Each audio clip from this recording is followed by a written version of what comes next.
Hello friends, welcome back to Manasakhi. నేను మీ స్నేహ.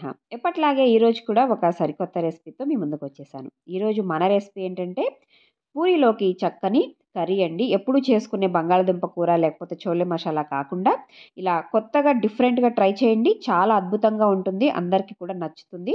నేను కొత్తగా బఠానీలతో ఇలా చేసి చూపించాను. మీరు కూడా ఖచ్చితంగా ట్రై చేయండి. ముందుగా స్టవ్ మీద ఒక ప్యాన్ పెట్టుకొని దీంట్లోకి ఒక 2 స్పూన్లు ఆయిల్ని యాడ్ చేసుకోండి. ఈ కొన్ని కూరలకి ఆయిల్ అన్నది ఎక్కువ ఉంటేనే టేస్ట్ బాగుంటుందండి. తరచూ చేసుకోం కాబట్టి అప్పుడప్పుడు కాబట్టి కొంచెం ఆయిల్ ఎక్కువ వేసుకున్నా పర్లేదు. ఇలా వేసుకొని ఆయిల్ వేడయిన తర్వాత పచ్చిశనగపప్పు, మినపప్పు, జీలకర్ర, ఆవాల్ని కాస్త పోపులో వేసుకొని పోపు వేగిన తర్వాత ఒక 2 ఉల్లిపాయలు, ఒక 2, 3 పచ్చిమిరపకాయలు, కొంచెం కరివేపాకు వేసుకొని ఉల్లిపాయలంతా కూడా ఇలా పింక్ కలర్లోకి టర్న్ అయ్యే వరకు కూడా ఫ్రై చేసుకోవాలి. ఇలా పింక్ కలర్లోకి వచ్చిన తర్వాత దీంట్లోకి 1 కప్పు పచ్చి బఠానీల్ని యాడ్ చేస్తున్నాను. ఇప్పుడు బాగా సీజన్‌లో దొరుకుతున్నాయి కాబట్టి ఇలా వేసుకోండి. వీటిని వేసుకున్న తర్వాత ఒక 2 టమాటోల్ని ఇలా ముక్కలుగా కట్ చేసి వేసుకొని కొంచెం పసుపు, అలాగే కూరకి ముక్కలకి సరిపడా కొంచెం ఉప్పు, అలాగే 1 టేబుల్ స్పూన్ వరకు అల్లం వెల్లుల్లిపాయ పేస్ట్‌ని వేసుకొని ఇదంతా కూడా ఒక 2 నిమిషాల పాటు మీడియం టు లో ఫ్లేమ్‌లో పెట్టుకొని ఆయిల్‌లో ఇలా చక్కగా వేయించుకోవాలండి. ఒకవేళ మీ దగ్గర ఫ్రెష్‌గా అప్పటికప్పుడు దొరికే ఈ పచ్చి బఠానీలు లేకపోయినా ఫ్రోజన్ బఠానీలు ఉంటాయి కదా, వాటినైనా కూడా వేసుకోవచ్చు. ఇప్పుడు సీజన్‌లో మనకి చక్కగా దొరుకుతున్నాయి కాబట్టి ఇలాంటి ఫ్రెష్ బఠానీలతో మీరు కర్రీ చేసుకున్నారంటే చాలా బాగుంటుందండి. ఇలా అంతా ఒక 2 నిమిషాలు ఫ్రై చేసుకున్న తర్వాత మూత పెట్టేసి ఇంకొక 2 నిమిషాల పాటు మధ్యలో అప్పుడప్పుడు తిప్పుతూ లో ఫ్లేమ్‌లో దీన్ని కుక్ చేసుకోండి. ఇలా కుక్ చేసుకున్న తర్వాత ఇదంతా కూడా ఒకసారి బాగా ఇలా కలుపుకోండి.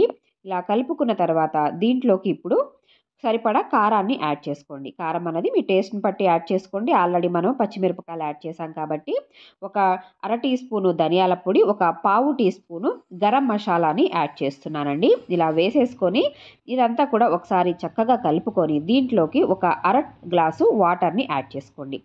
ఆ తర్వాత ఇదంతా ఒకసారి బాగా కలిపేసుకొని మనం వేసుకున్న ఉప్పు సరిపోయిందో లేదో ఒకసారి చెక్ చేసుకోండి. ఉప్పు సరిపోయినట్లుంటే దీని మీద మూత పెట్టేసి ఇదంతా కూడా చక్కగా మనకి వేసుకున్న బఠానీలు, అలాగే టమాటో అన్నది చక్కగా కుక్ అయ్యే వరకు మెత్తగా సాఫ్ట్‌గా అయిపోవాలండి.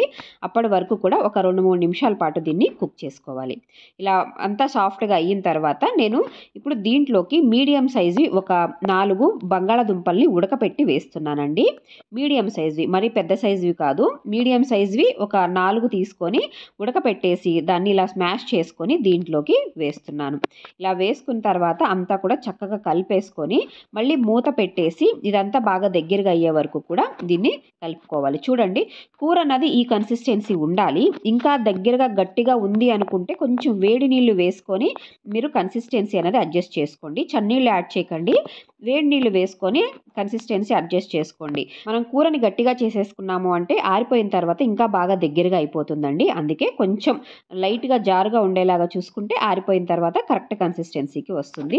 చివరగా దీంట్లో కొత్తిమీర వేసేసుకొని ఒకసారి బాగా కలిపేసుకొని స్టవ్ ఆఫ్ చేసుకొని సర్వ్ చేసుకోవటమేనండి. నేను ఈ కూరనైతే వేడివేడి పూరీల్లోకి సర్వ్ చేసుకుంటున్నాను. మీరు పూరీలే కాదండి, మీరు కావాలనుకుంటే చపాతీలో కూడా ఈ కర్రీ అన్నది చాలా టేస్టీగా ఉంటుంది. పూరీ, చపాతీ ఏదైనా కూడా మీరు దీన్ని సర్వ్ చేసుకోవచ్చు.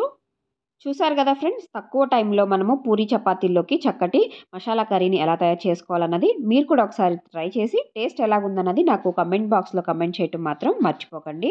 దానికన్నా ముందు మీలో ఎవరైనా నా ఛానల్‌ని ఫస్ట్ టైం చూస్తున్న వాళ్ళైతే సబ్స్క్రైబ్ చేసుకొని పక్కనే ఉన్న బెల్ ఐకాన్ ప్రెస్ చేయటం మర్చిపోకండి. మరొక కొత్త రెసిపీతో మళ్ళీ కలుద్దాం. అంతవరకు సెలవు. Take care. బాయ్.